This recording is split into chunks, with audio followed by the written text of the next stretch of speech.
Good evening, Miss Nisha. Thank you for accepting and joining our interview session today. Miss Nisha will be interviewed by myself, Sidambaram Muthu, together with Zildan and Praveen. Good evening, Miss Nisha. Very good evening, Miss Nisha. Hi, good evening everyone. We are conducting this interview as part of our entrepreneurship class project. We would like to thank Miss Nisha a lot for taking your time to speak with us and about your motivational and or barriers to start a social enterprise after graduating. Social entrepreneurship can be defined as kind of activity, organization, or initiative that has a particular social, environmental, or community objective. These activities may include like providing services or training to socially deprived or like to disabled persons or activities aimed at reducing pollution or food waste. Other else will be like organizing self-help groups for community action and many more. Yes, well understood. You may proceed with your questions. Thank you, Miss Nisha. So, we would like to start off with knowing more about you and your business. Would you tell more about yourself, your business, your education, and your work experience or internship, if any? Sure. As you all know earlier, my name is Nisha.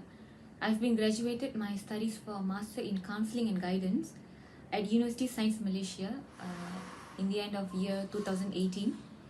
As soon as I graduated, I joined as a counseling teacher in St. Xavier Institution, Penang, where I will be providing students with materials related to a career of their choice or career counseling to suit their skills.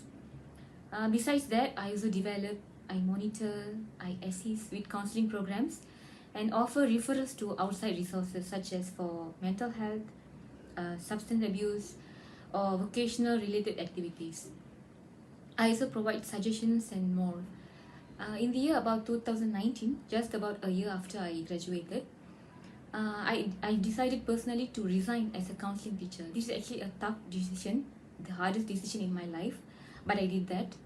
And I started a social entrepreneur business named Penang Youth Club. As seeing youth people with talent around in the society but wasting their time as they do not have access to their facility they required, this is where Penang Youth Club establishes. Penang Youth Club aims to address the problems of Penang youths who are actually involved in illegal activities, school dropouts, and those who do not have access to a common platform to express their thoughts and expose their talents. Penang Youth Club annually organizes Youth Jam. Youth Jam is actually an event consisting of various youth-led projects. These projects are categorized into three main pillars. Those pillars are actually technology, entrepreneurship, and creative arts. Throughout the process of getting Youth Jam staged, Penang Youth provides the project youth leaders with mentorship, guidance, training, and funding to empower them in organizing their projects.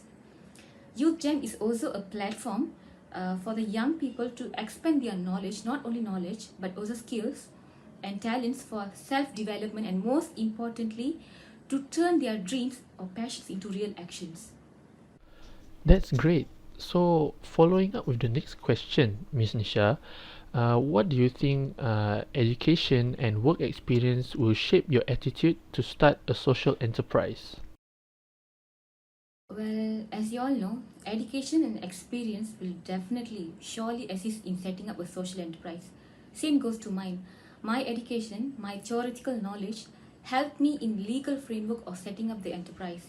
And when you ask about my experience serves as the practical knowledge which is essential for the working. Definitely education and experience helped me a lot. Ah, I see. Sounds interesting. So, moving on to the next question, are any of your family, relatives, or maybe close friends are involved in any of social entrepreneurial activities? Would you please kindly elaborate for us, Miss Nisha? Good question. Well, at the beginning stage, the very beginning stage, there were so many of them who were willing to join hand with me. Like most of my friends, since the Penang Youth Club will be conducting many events and teamwork participation activities, and they were so excited. Bringing to sense and practical, we are more to non-profit organization, and our main business framework is services. This makes only few to stay consistently and takes part, which is about 28 of them. All are divided with roles and responsibilities, and they did a great job. That's really excellent and interesting. Thank you, Miss Nisha. So, moving on, the following next questions will be continued by Praveen. Miss Nisha, we would like to know the motivation and the barriers. So, firstly, what would be your motivation to start a social enterprise? Well, my motivation is definitely the late APJ Abdul Kalam sir. Let me show you something. This is my phone wallpaper, and you can see him clearly. I see him every day when I wake up in the morning. He is my daily motivation. He's an iconic person for many youngsters to achieve something in their life. And he's an Indian aerospace scientist who served as 11th President of India from 2002 to 2007, if I'm not mistaken.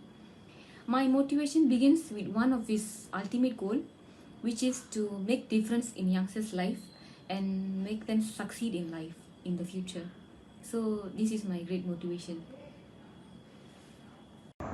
Wow, that's very motivating, Miss Nisha. So, following up with the next question, what organization do you think that will help you start and grow your social enterprise? When you ask about organizations, Penang City Council is definitely one of them.